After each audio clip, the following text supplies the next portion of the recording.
did. I met a man whose son had been beheaded, and Hamas then took his head, brought it back to Gaza, put it on sale for $10,000, and this father had to bury his son without a head. That's what Hamas did. And not only Hamas, but people, ordinary civilians in Gaza, came over the border and participated in these rapes and murders. And shame on anybody who doesn't unequivocally condemn it. There is no justification for what happened on October 7th, no matter what the history is. The history is disputed, but I want to hear Norman Finkelstein say unequivocally, no matter what the history is, there is no justification for the massacres of October 7th. Well, we'll end with Norman Finkelstein's response and answer that question. I think it's a legitimate question. My response is exactly the same one I gave you the very first time I met you, Piers. There were atrocities, large atrocities, that occurred on October 7th. I think it's indisputable. You then asked me, would you consider it terrorism? I then replied to you, I think atrocities denote terrorism. However, I said I take the same attitude towards the perpetrators of those atrocities as the abolitionists in the United States took towards the Nat Turner Rebellion. Nat Turner, so you justified them, so you praise them, so you glorify them, and you honor them. That's the reality.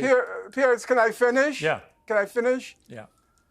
Nat Turner and the slave revolt committed horrible atrocities. The abolitionists said horrible things happened, but they never condemned No, they Nat don't Turner. happen. They are perpetrated by people. Was, you're justifying what they it. did was, Finkelstein, allow me to finish. This is the lowest point Piers, you've ever gotten to, and you've gotten to low points, but this is the lowest point you've gotten to, comparing these rapists and these murderers to abolitionists. Alan, let him finish. The lowest point in your history. Let him finish what he's trying to say. Sure.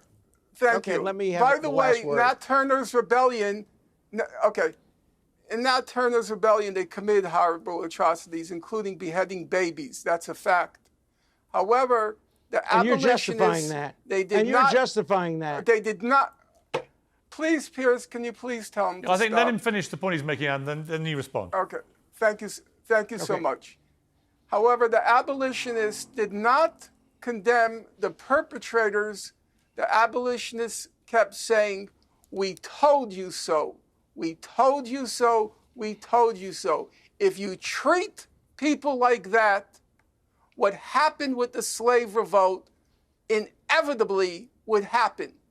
And I say, if you lock 2 million people in a concentration camp for 20 years, half of whom are children who were born into that concentration camp, don't react with shock and dismay and disbelief and indignation at what happened on October 7th. I have spent the last 20 years, I have spent the last 20 years of my life studying what's been done to the people of Gaza.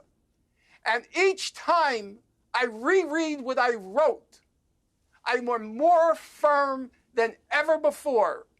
I will not condemn those people, even as I acknowledge that massive, unspeakable atrocities occurred on October 7th.